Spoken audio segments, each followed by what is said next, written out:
Dice así la palabra: pero el hombre natural no percibe las cosas que son del Espíritu de Dios, porque para él son locura, y no las puede entender porque se han de discernir espiritualmente. En cambio, el espiritual juzga todas las cosas, pero él no es juzgado de nadie. Porque ¿quién conoció la mente del Señor? ¿Quién le instruirá? Mas nosotros tenemos, ¿qué dice? Mas nosotros tenemos, ¿qué? La mente de Cristo. Amén. Vamos a leer juntos, si es que usted encontró, según Primera de Corintios, solo este versículo último, el versículo 16. ¿Listos? 2 y 3. Porque ¿quién conoció la mente del Señor? ¿Quién la instruirá? Mas nosotros tenemos la mente de Cristo. Amén, amén. Vamos a ver lo que nos enseña la palabra acerca de la mente de Cristo. O sea, lo que está, o cómo es, qué reacciones tiene, qué pensamientos ha aceptado, o cuáles son los principios que están en la mente de Cristo. Y dice que nosotros tenemos la mente de Cristo. Amén, amén. Cierre un momentito sus ojos. Padre Celestial, te damos gracias, la bendición de poder compartir tu palabra. Tu palabra es espíritu y es vida, es lámpara a nuestros pies y lumbrera a nuestro camino. Tu palabra es alimento para nuestra alma. Tu palabra sana, liberta, transforma. Tu palabra trae salvación, vida nueva. Gracias, Señor amado. En este día rompe cadenas, Señor, que están en nuestra mente. Líbranos de ataduras que están en nuestra mente, Señor. En el nombre de Jesús, gracias te damos por tu palabra. En el nombre de Jesús, amén. Hemos leído Primera de Corintios el capítulo 2. Y dice aquí, comenzando este capítulo, porque lo que leímos es de los versículos 14 al 16 de Primera de Corintios, pero aquí el apóstol Pablo está hablando, dice: así que hermanos, cuando fui a vosotros para anunciarles el testimonio de Dios, no fui con excelencia de palabras o sabiduría. O sea, el apóstol Pablo no quería presentarse ahí delante de la gente como que fuera un elocuente predicador, un elocuente conferencista, sino que él dice: no fui con excelencia de palabras o de sabiduría cuando fui a anunciarles el testimonio de Dios, pues me propuse no saber entre vosotros cosa alguna sino a Jesucristo y a este crucificado. Entonces él no vino, o él no se acercó a los hermanos de Corinto a darles una conferencia, sino que él se propuso solamente saber y hablar de Jesucristo y de Jesucristo crucificado. No estaba ahí preparando un elocuente mensaje, enseñanza, sino que algo, como decir, lo fundamental de la fe cristiana o del testimonio de Dios, que era saber y hablar de Jesucristo y Jesucristo crucificado. Y dice él: estuve entre vosotros con debilidad y mucho temor y temblor. Y ni mi palabra ni mi predicación fue con palabras persuasivas de humana sabiduría. Entonces él no estaba utilizando palabras especiales como que fueran, como que él quisiera impactar a la gente, como que él quisiera lucir y aparentar ser una persona muy ilustrada, saber muchas cosas.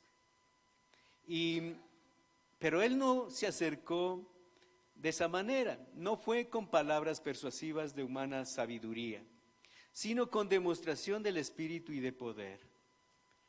¿Qué es eso? O sea, no palabras, sino la manifestación y la demostración del Espíritu y de poder. Es decir, que el apóstol Pablo no estaba buscando aparentar, no estaba buscando dar una conferencia espectacular, algo que impresiona a la gente, pero no queda nada. Algo que, como dicen, wow, qué conferencia, qué enseñanza, pero no queda nada. Y más bien, sino con demostración del Espíritu y de poder. A través de la obra del Espíritu Santo, él esperaba que hubieran milagros de liberación, de sanidad, de salvación, o sea, la obra de Dios poderosa. Y dice, para que vuestra fe no esté fundada en la sabiduría de los hombres, sino en el poder de Dios. Eso es lo que buscaba el apóstol Pablo, y pues eso es lo que también nosotros debemos buscar, tanto si enseñamos y si recibimos también nuestra fe, que no esté fundada en sabiduría ni en cosas impactantes de los hombres, sino en el poder de Dios. Nuestra fe está fundada en el poder de Dios. Amén. En Dios que tiene poder. Ahora, vemos que el apóstol Pablo, hablando acerca de la mente, dice, pero el hombre natural no percibe las cosas que son del Espíritu de Dios. Es decir, que el hombre natural que no tiene el nuevo nacimiento, que no conoce de las cosas de Dios, no percibe las cosas que son del Espíritu de Dios. Es decir, que no siente nada de Dios, no se da cuenta nada de Dios, no percibe ninguna de las obras de Dios. El hombre natural no percibe las cosas que son del Espíritu de Dios, porque para él son locura y no las puede entender.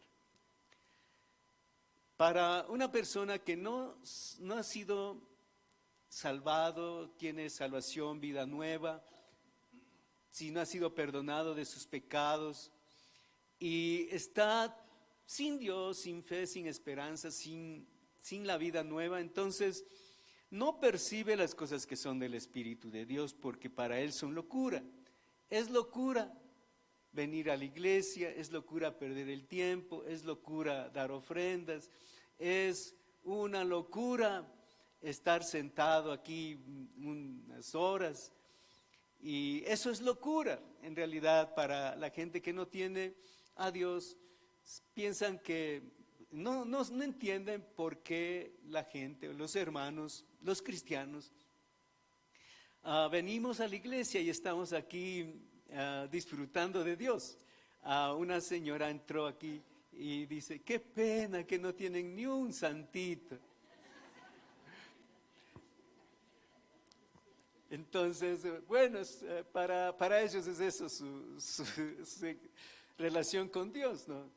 Y bueno, pero hermanos, nosotros sabemos que para ellos es locura, no las pueden entender, porque se han de discernir como espiritualmente. En realidad, las cosas del Espíritu se pueden entender solo por el Espíritu, no por la naturaleza humana.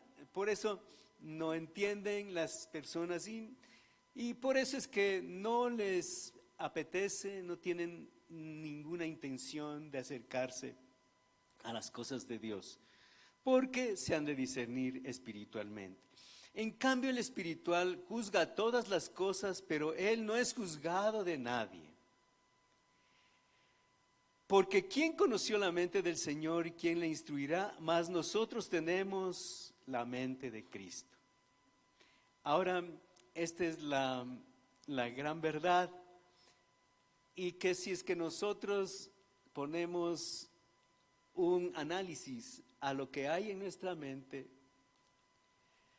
podríamos hacernos una pregunta: ¿tenemos la mente de Cristo? ¿En dónde está nuestra mente? ¿Cuáles son las cosas que están más tiempo aquí en nuestra mente? ¿Qué cosas son las que nos atrapan la atención? ¿Qué cosas son las que ponemos toda nuestra nuestro corazón. Entonces, ahí podríamos decir, tenemos la mente de Cristo, pero el apóstol Pablo es enfático, dice, mas nosotros, él está hablando de él mismo y de todos los cristianos, nosotros tenemos la mente de Cristo. Diga, yo tengo la mente de Cristo. Amén. Yo tengo la mente de Cristo. Amén. Qué tremendo, hermanos. Es increíble porque Cristo fue santo, perfecto, puro, justo. No había mancha en él. No había tinieblas que pudieran cruzar por su mente. Y hermanos, esa es la mente que estamos llamados nosotros a tener. Vamos a ver algunas características de la mente de Cristo. Es humilde y obediente. Filipenses capítulo 2, desde el versículo 5 para adelante, dice, tengan unos con otros las mismas disposiciones que estuvieron en Cristo Jesús, o el mismo sentir que hubo en Cristo Jesús, el cual siendo en forma de Dios, no se apegó a ser igual a Dios. Hay otra versión que dice, siendo en condición divina, no se apegó a la igualdad con Dios, sino que se redujo a nada, tomando la condición de servidor, y se hizo semejante a los hombres. Y encontrándose en la condición humana, se rebajó a sí mismo, haciéndose obediente hasta la muerte y muerte de cruz. Y por eso Dios lo engrandeció y le dio un nombre que es sobre todo nombre. Vemos aquí, hermanos, algunas cosas que hablan de que la mente de Cristo era humilde y obediente. No se aferró a las cosas ni a la posición que tenía. Por eso dice, tengan el mismo sentir que hubo en Cristo. Siendo en la condición divina, no se apegó a la igualdad con Dios. O sea, no se aferró a ser igual a Dios, sino que se redujo a nada, tomando la condición de servidor. Entonces, eso es ser humilde, ser obediente. Dice que se rebajó a sí mismo haciéndose obediente hasta la muerte y la muerte en una cruz. O sea, él fue obediente de una manera completa. Él no estuvo argumentando nada con el Padre, sino fue obediente. Y él no estuvo diciendo, a mí me parece que debe ser así. Por favor, eso de tu voluntad, Padre, yo quiero que pase de mí. Él, ¿qué es lo que dijo? Pero no sea como yo quiero, sino como tú quieres. Eso significa, me rindo a ti, rindo mi voluntad a tu voluntad. Se hizo obediente hasta la muerte y muerte de cruz. Y por eso Dios le engrandeció. ¿A quién engrandece Dios? A los que son obedientes hasta la muerte y muerte de cruz. Así como Jesús fue obediente. Y también, hermanos, fue humilde. Y esto nos enseña que no debemos aferrarnos a nada. El Señor dijo, aprended de mí que soy manso y humilde de corazón. Él es grande, Él es todopoderoso, Él es el dueño del universo, el que tiene todo el poder. Y Él dijo, aprended de mí que soy manso y humilde de corazón. Él es grande y no tiene que andar figurando que es grande. Él es grande y nada más. Él es poderoso. Pero Jesús no estuvo ahí promocionándose a sí mismo. Más bien les decía a las personas que Él sanaba, no digan a nadie nada. No digan a nadie nada. Y hermanos, vemos que Él no estaba promocionándose a sí mismo. Entonces, vemos que él fue humilde y humilde de corazón, siendo grande, un corazón completamente humilde. No hay ningún orgullo, altivez, soberbia, arrogancia en él. Y también, hermanos, el ser humilde incluye no hablar palabras de humana sabiduría. Cuando una persona procura ser elocuente, procura ahí figurar. Entonces, ¿qué es eso, hermanos? Es hablar palabras de humana sabiduría. Y eso es lo que está diciendo el apóstol Pablo. Así que, hermanos, cuando fui a vosotros para anunciaros el testimonio de Dios, no fui con excelencia de palabras o de sabiduría.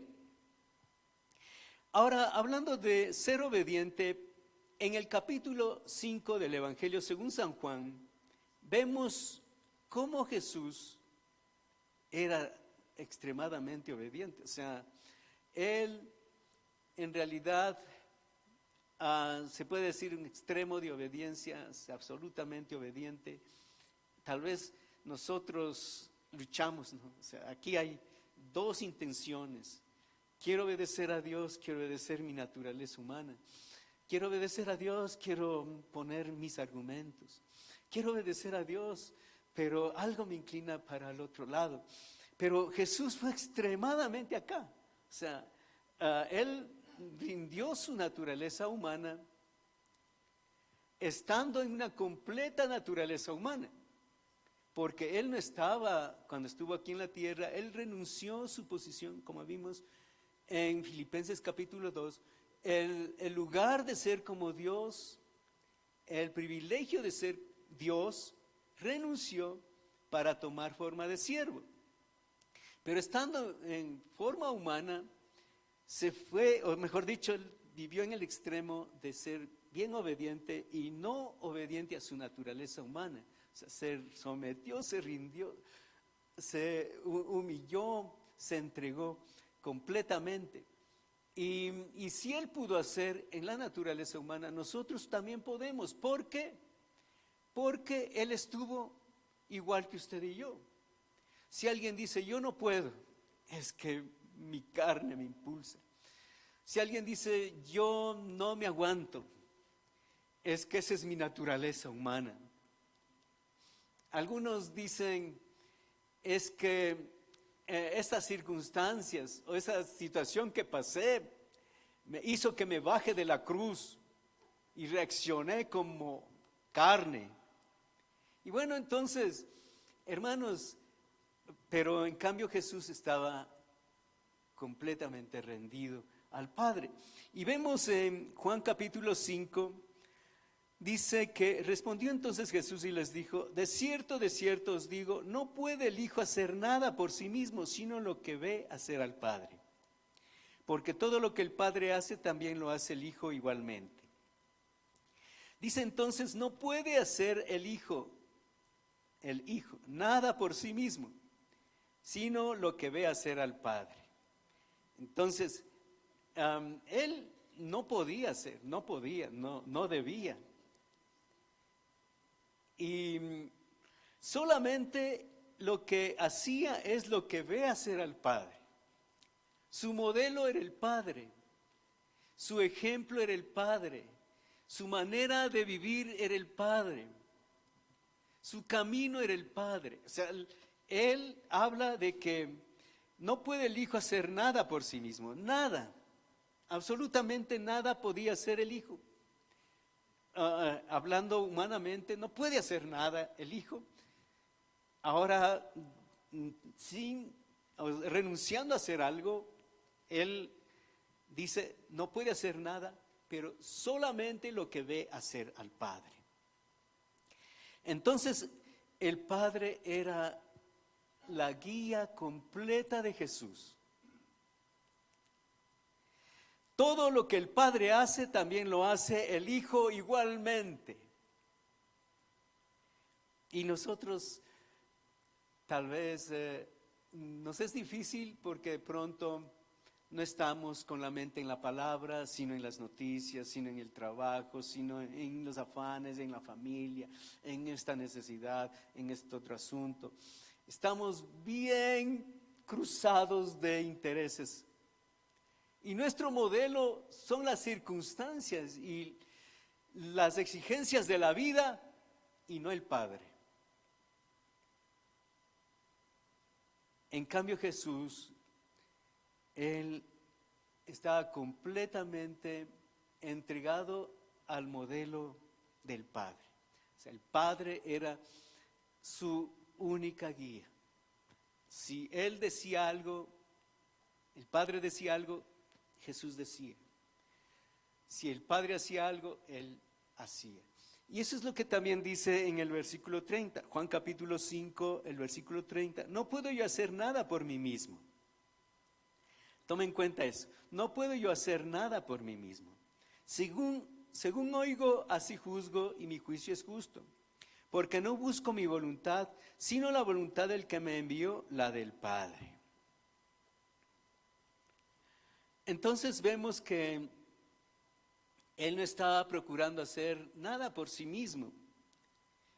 Él se rindió como humano, como un ser humano, como un hombre, se rindió al Padre, se rindió a Dios, y entonces no hacía nada según sus propios planes. Según oigo, así juzgo.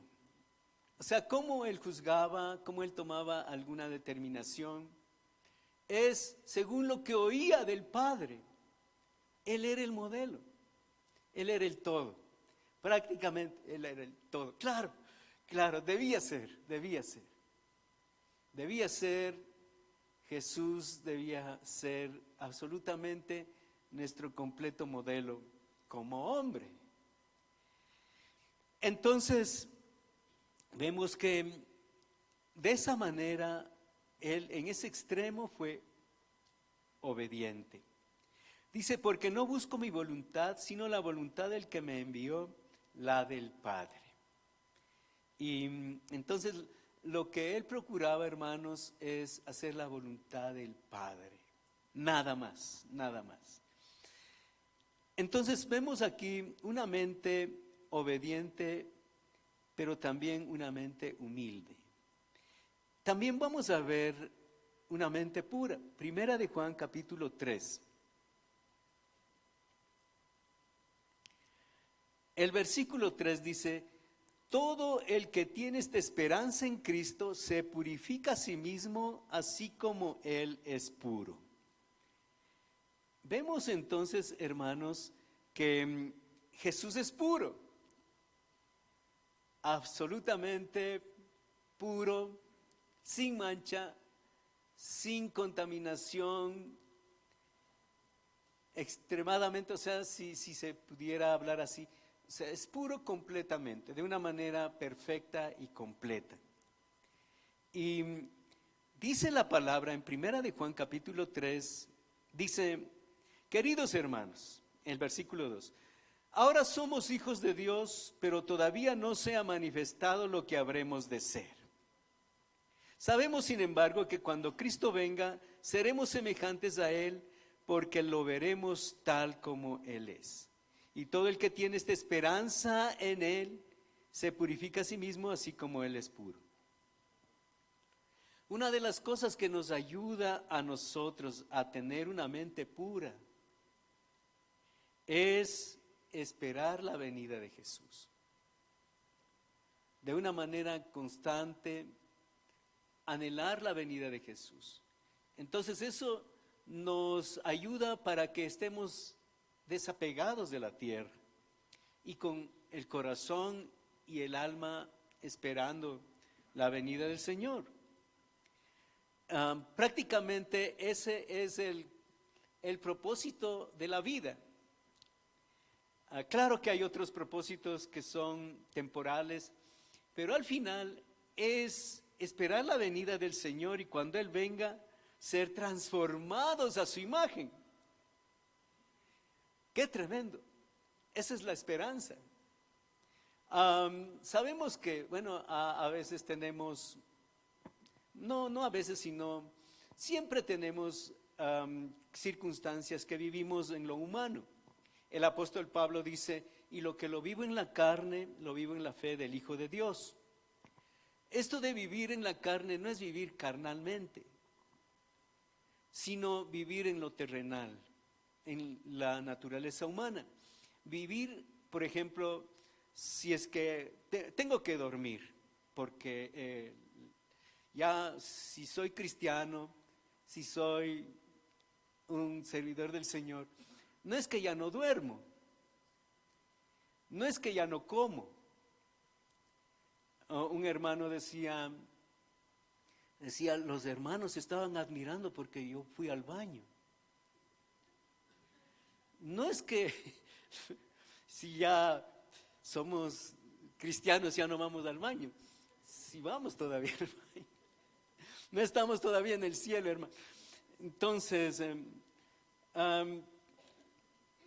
vemos que hay cosas en la naturaleza humana que son normales. Hay que ir a la tienda, hay que comprar de pronto alimentos o alguna cosa para vestirnos.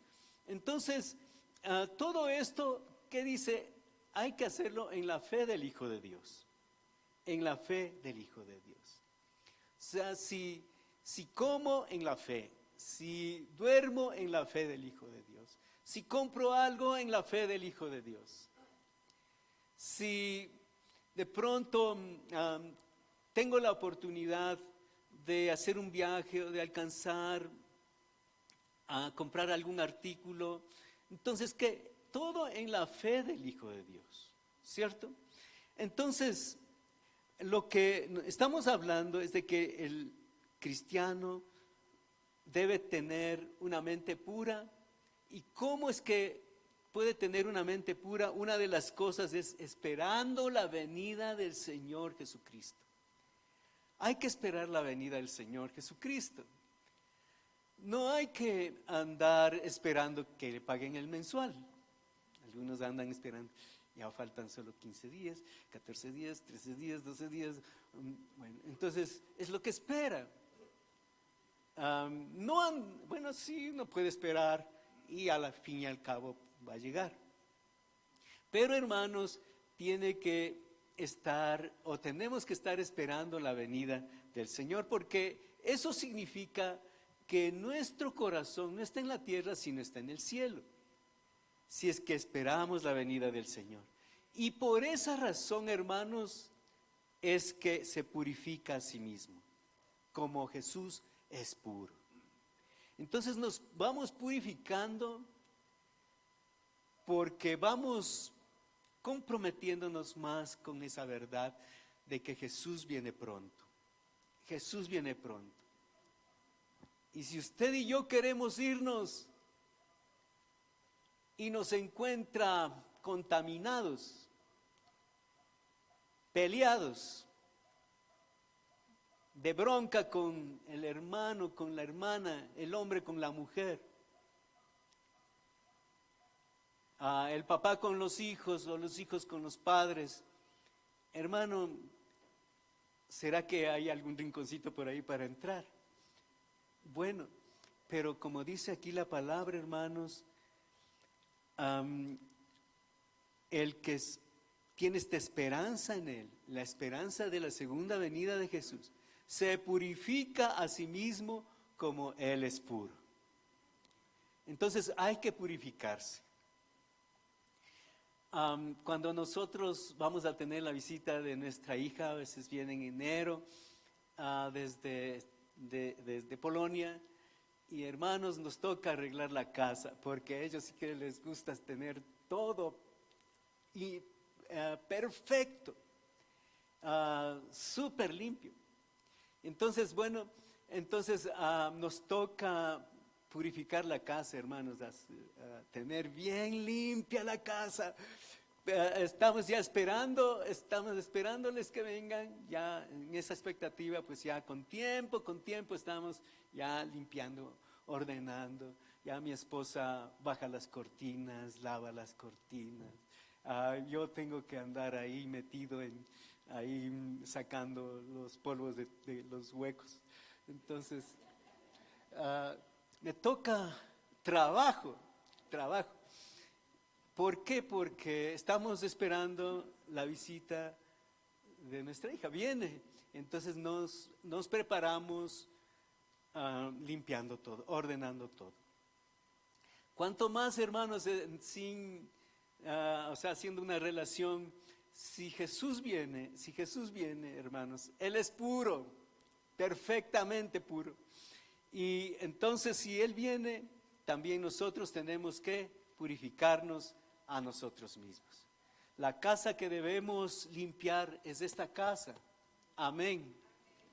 Hay que limpiar esta casa porque Él viene pronto. Amén. Para que no nos encuentre ahí toda una ruina y después, hermanos, no puede entrar. Dice, pero ¿cómo es esta? ¿Cómo tienen la casa? No, yo no puedo entrar aquí. Y hermanos, triste la situación.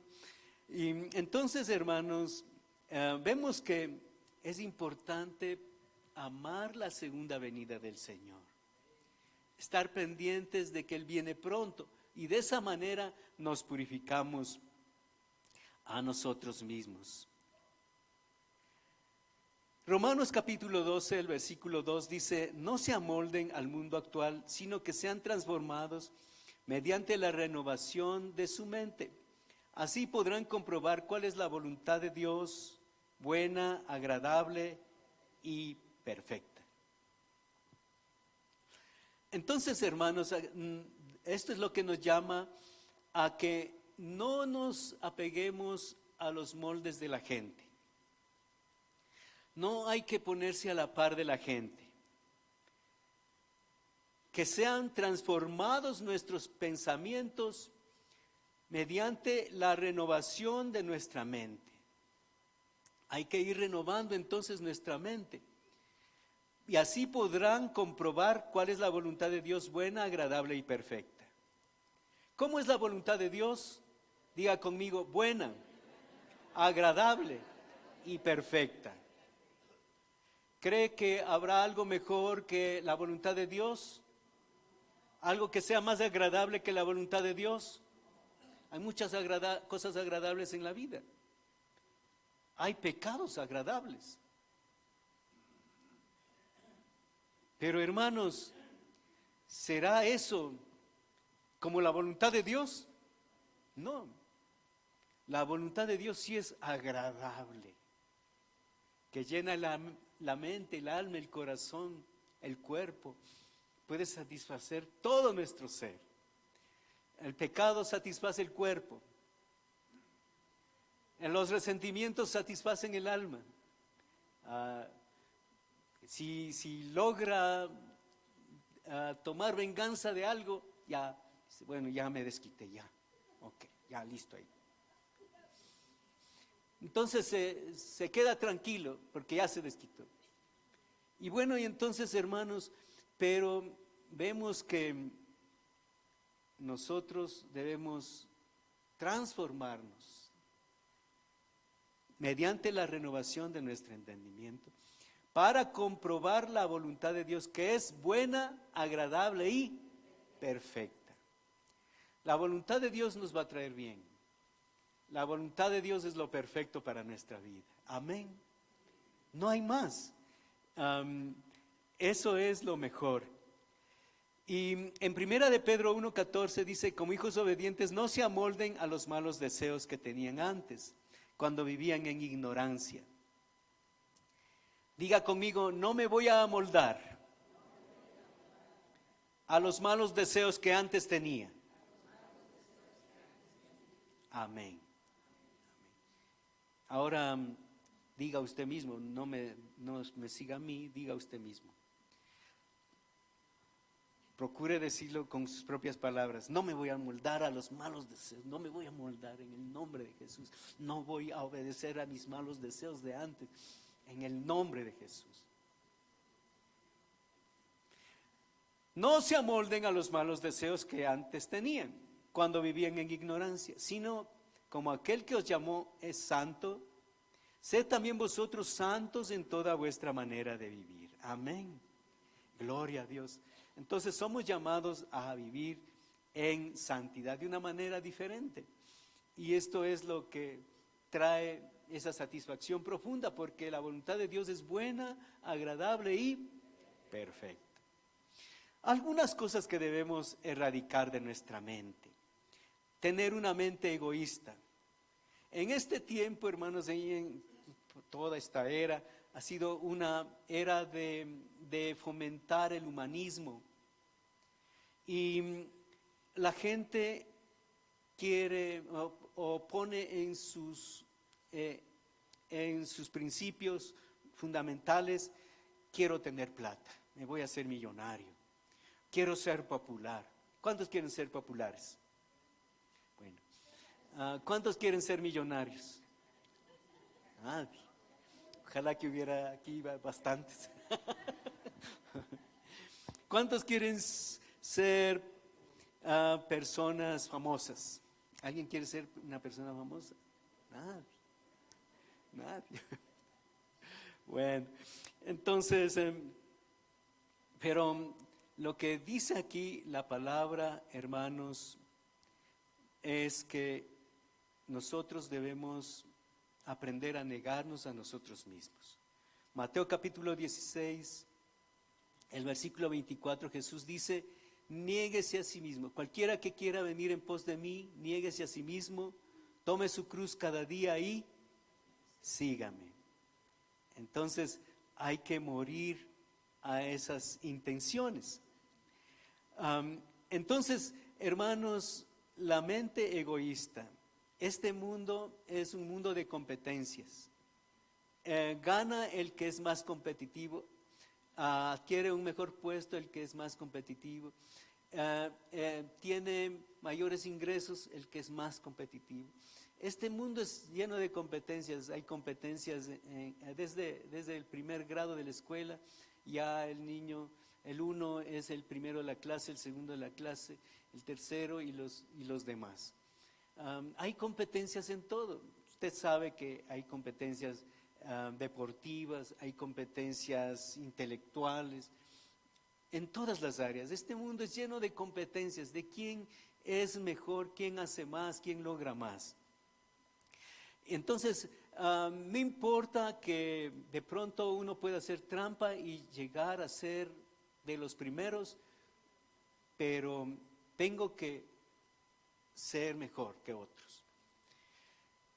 Pero hermanos, en cambio, en la vida cristiana, Jesús no nos ha enseñado esta manera. Más bien lo que Jesús dice es: el que quiera venir en pos de mí, niéguese a sí mismo, tome su cruz cada día y sígame. Otra cosa que debemos también erradicar de nuestra mente es ser voluntariosos. ¿Qué es eso? Hacer cosas que piensan que están bien sin consultar. Esto me parece que está bien. Sí, está bien. Y se lanza a hacer, sin consultar. Y, por ejemplo, Saúl pensaba que estaba haciendo bien porque Samuel no venía para ofrecer el sacrificio. Y él, como estaba en ese apuro de que la gente se le desertaba, entonces él lo que hizo es: no, yo voy a hacer el sacrificio porque Samuel no viene todavía, voy a hacer yo mismo el sacrificio. Cuando llega, despuesito que hizo el sacrificio, llega Samuel: ¿por qué hiciste eso? No te correspondía hacer. Y hermanos, vemos que a veces nosotros somos así, voluntarios, hacemos cualquier cosa sin ni consultar. De pronto la esposa ve ahí por ahí que están vendiendo una lavadora con el 50% de descuento.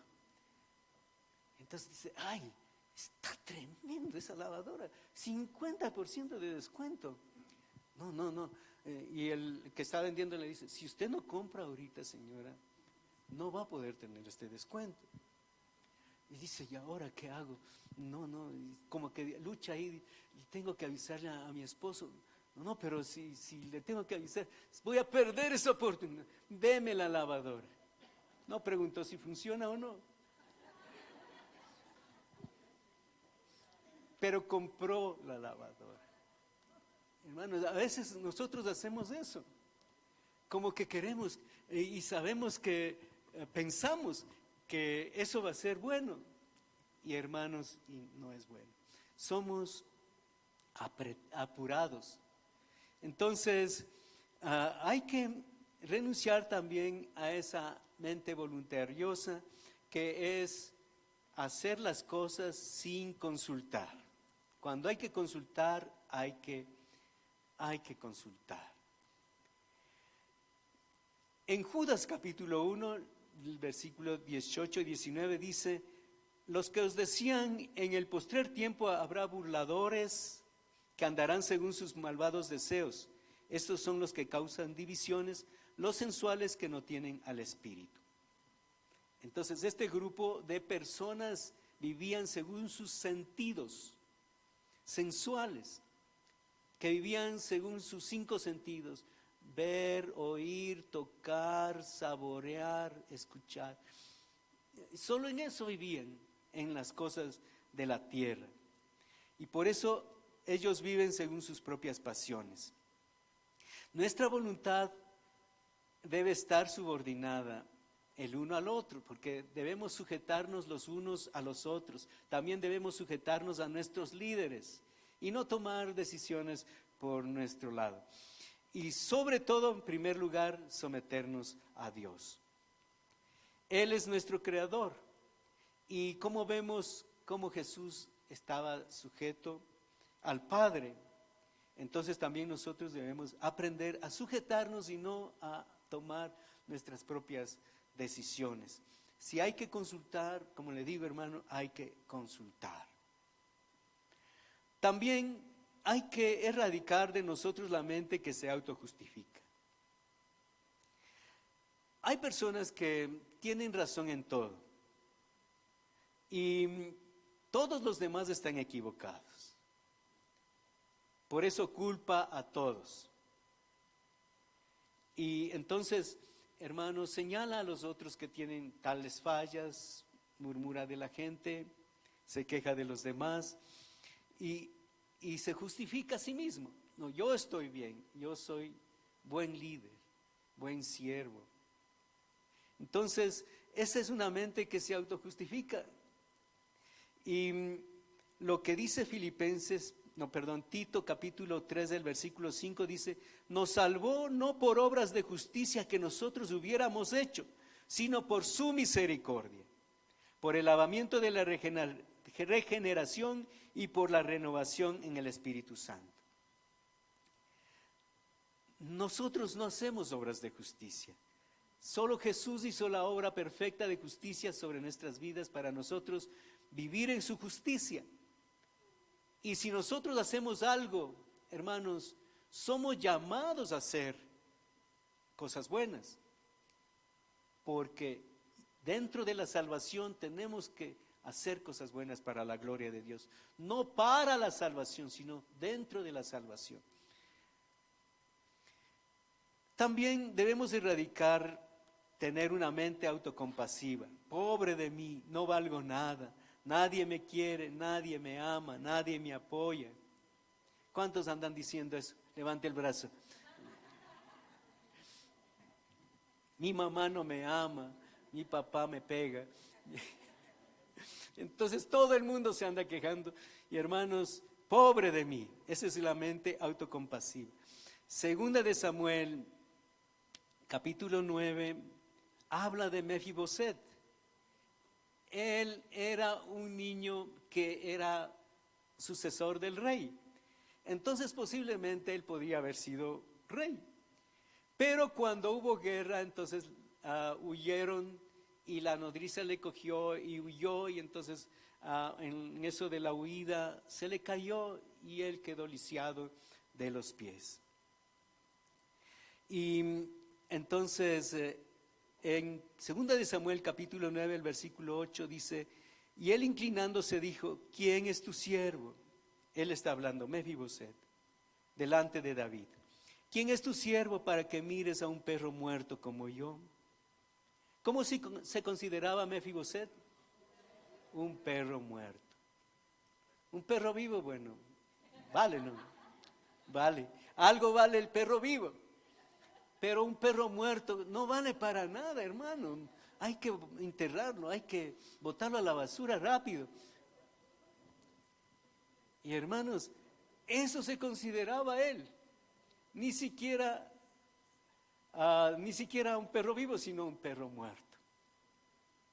Y hermanos, esa es una mente autocompasiva que siente que no vale nada. Nosotros somos hijos de Dios. Amén. Y ese es el más grande de los privilegios. Somos más que vencedores. Somos privilegiados de ser hijos de Dios.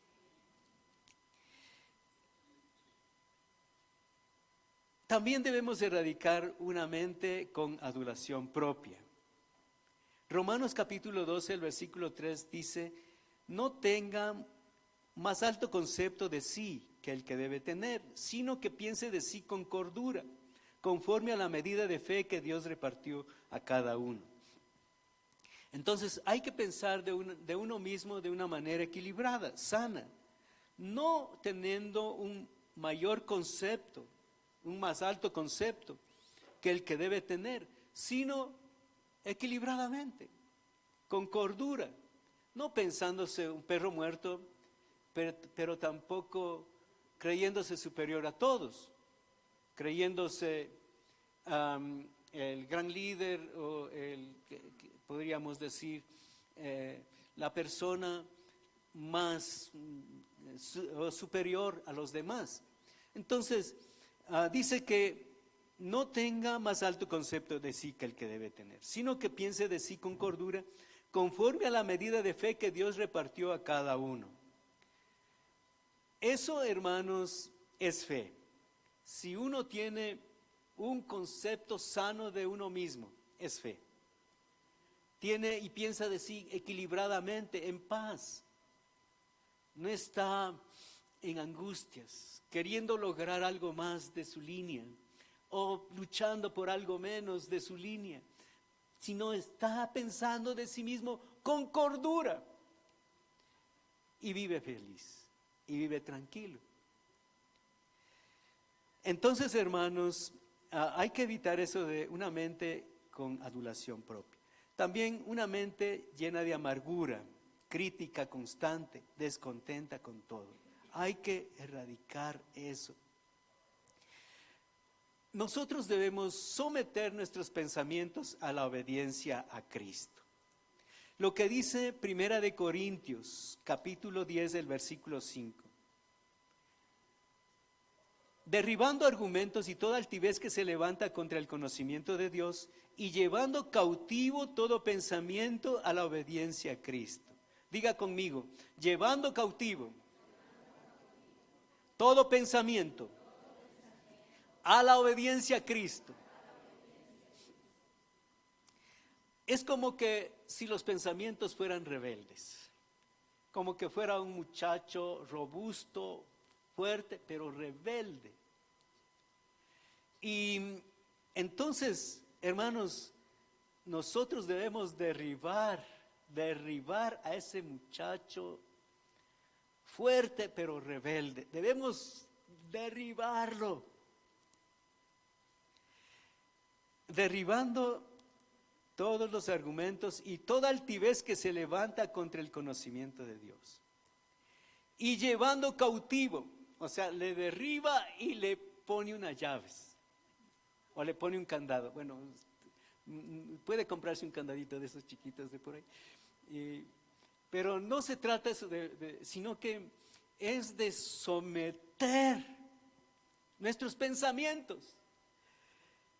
Y también, hermanos, someter esas intenciones y que sean cautivas. O sea, debemos llevarles presos. ¿A qué? A la obediencia a Cristo. Tenemos que llevarles presos esos pensamientos a la obediencia a Cristo. Amén. O sea, si es que se le van los pensamientos, ven acá en el nombre de Jesús, te sujetas, te aplasto la cabeza, pensamiento inmundo, te aplasto y vas a obedecer a Cristo. Señor Jesús, dame tu paz, me rindo a ti. Gracias, Señor, por darme la victoria sobre ese pensamiento que está bajo mis pies. Amén. Derribando argumentos y toda altivez que se levanta contra el conocimiento de Dios, y llevando cautivo todo pensamiento a la obediencia a Cristo. Amén, amén. En estos días hemos tenido la visita del pastor Michael Rodríguez y también otros hermanos, el pastor David Quiñones y también el pastor Isaac Hidrobo de Guayaquil. Una bendición todo esto. Pero yo quisiera escuchar o cantar también la canción, una de las canciones que cantaron aquí, y es esta: ataré mis manos. Hay que sujetar nuestras manos al manto del Señor. Hay que someter el alma, el pensamiento, el corazón a los mantos, a los vestidos del Señor, para no soltarnos. Vamos a escuchar esta canción. Mi corazón, herido por mil razones, hoy grita desde sus balcones, clamándote, oh Señor, por auxilio. Como la mujer, aquella con el flujo de sangre, se acercó a tú y tú le sanaste. Así yo quiero hoy tocar tus vestidos,